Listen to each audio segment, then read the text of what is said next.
Bonjour, bienvenue sur Ovango. On se retrouve aujourd'hui dans le centre de la Martinique, dans différentes communes, pour pouvoir vous faire la présentation de la Indian FTR 1200. Généralement, qui dit Indian va parler custom. Au jour d'aujourd'hui, on n'est pas du tout sur du custom. On va être sur la FTR 1200 qui va être plus un roadster typé flat track. Donc, on va voir un petit peu à quoi ça correspond. La FTR que nous allons voir aujourd'hui sera une FTR de base. Alors quand je dis de base, c'est vraiment très limite comme expression parce que d'origine, elle est déjà très bien équipée. Mais en plus, celle qu'on nous a mis à disposition, par chance, a une totale préparation esthétique qui vraiment est magnifique. Pour suivre nos essais et nos actualités, n'hésitez pas à vous abonner à nos réseaux sociaux, Facebook, Instagram et notre chaîne YouTube. Donc pour la partie esthétique de cette FTR 1200, on disposera sur cette moto au niveau de l'éclairage, d'un éclairage 100% LED avec une très belle signature lumineuse. On aura aussi, alors sur les modèles plus haut de gamme, un compteur LCD qui va être tactile. A contrario, sur ce modèle-là qui est en entrée de gamme, on aura un compteur rond traditionnel à aiguille. On disposera au niveau du poste de pilotage d'un grand guidon de marque ProTaper, ce qui est quand même vraiment bien niveau qualité, accouplé à des poignées de frein noires. Sur le modèle que nous avons là en essai, il a été adapté dessus des poignées de frein Rizoma. Pour les clignotants, on aura d'origine sur le modèle des clignotants au niveau de la fourche. Sur celui-là, toujours dans une préparation qui a été faite, on aura des clignotants intégrés dans les écopes de radiateurs à LED fournis par la marque Tank Machine. Pour les jantes, on sera sur ce modèle-là sur des jantes en alu multibranche, à l'avant en 19 pouces en 120 et à l'arrière en 18 pouces en 150. À savoir qu'on aura sur la version rallye de cette FTR la possibilité d'avoir des jantes à rayons. Pour ce qui est des rétroviseurs, de base sur ce véhicule-là, on a des rétroviseurs traditionnels sur le guidon.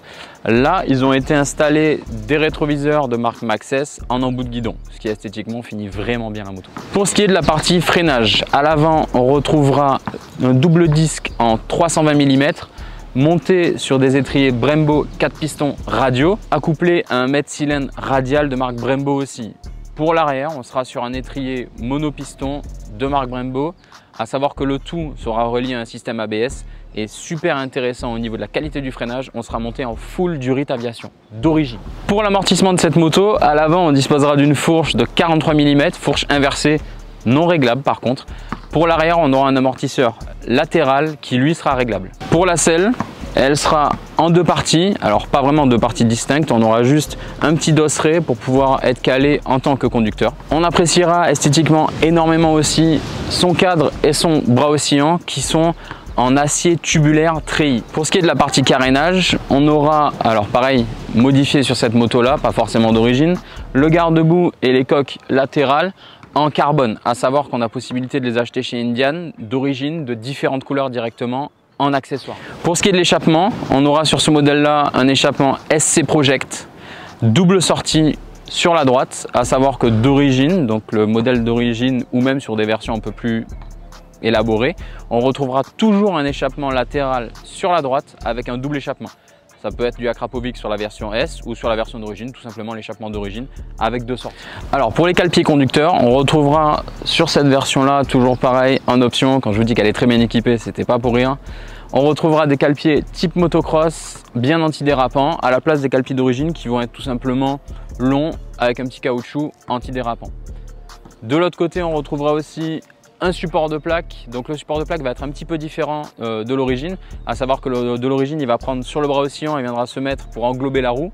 Là il a été déporté directement sur le bras oscillant côté gauche et cette préparation vient toujours de chez Tank Machine. Qu'on soit d'origine ou pas sur cette version là, chose qu'on appréciera aussi beaucoup, c'est le fait que l'arrière soit totalement libéré, c'est-à-dire qu'on n'a pas de support de plaque qui gêne.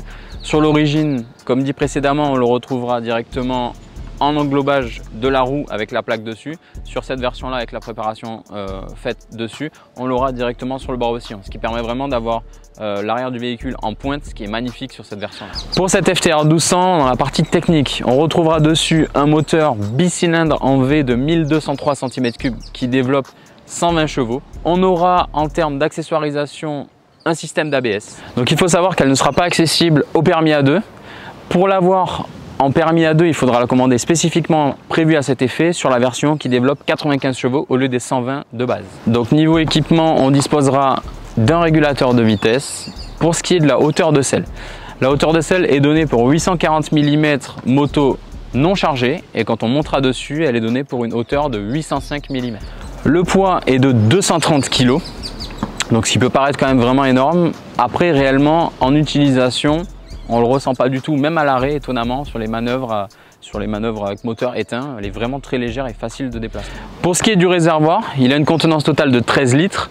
On pourrait croire qu'il se trouve entre les jambes, devant, derrière le guidon, et non, sur la FTR, il a été mis à l'arrière, sous la selle, ce qui permet une très bonne répartition des masses sur le véhicule. Pour ce qui est du compteur, il sera lui à aiguille, donc aiguille tout simple pour la vitesse. Il y a une petite partie numérique qui donnera les contours, le niveau de carburant et le trip. Pour ce qui est toujours de ce compteur, on disposera en dessous d'une petite prise USB pour charger, pourquoi pas, son téléphone. Parlons tarif. Sur cette version, avec toute sa préparation, on sera à 18 200 €, vraiment sur cette version préparée. Sur la version de base, donc vraiment d'origine, on sera à partir de 15 290 €. Ça montera si on part sur la version rallye, sur la version S, par rapport à son niveau d'équipement.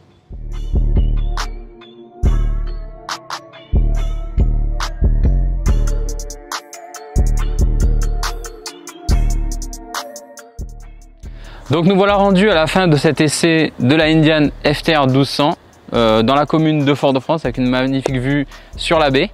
Donc on va vous détailler les points positifs et négatifs qu'on a pu se rendre compte à l'utilisation de cette moto. Qu'est-ce qu'on appréciera vraiment énormément? Le plus gros des plus gros points positifs, c'est l'esthétique. L'aspect flat track mélangé au roadster, c'est un truc qui marchera, je pense, toujours et qui plaira à tout le monde, même peut-être aux gens qui ne sont pas spécialement passionnés de moto. Le point positif aussi par excellence, ça sera le moteur. Le bicylindre en V de 1200 cm3, un couple de tracteurs. On peut se retrouver en quatrième, à 40, on relance, ça repart. C'est vraiment super agréable. Point positif encore sur la signature lumineuse, les phares LED, l'esthétisme. C'est assez rare d'avoir une aussi belle signature lumineuse sur des motos.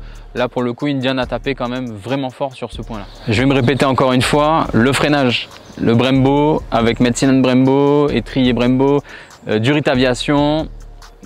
Qu'est-ce qu'on peut dire de la marque Brembo en termes de freinage? Rien mis à part que c'est juste parfait. On appréciera aussi la qualité et la beauté du châssis tubulaire treillis. Esthétiquement, c'est magnifique.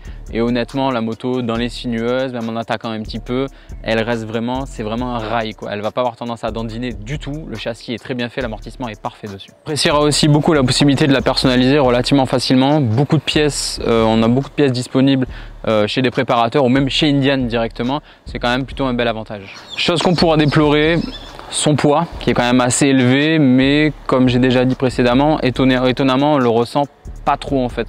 Ça paraît lourd quand on lit sur la fiche technique, mais à l'utiliser c'est pas spécialement handicapant.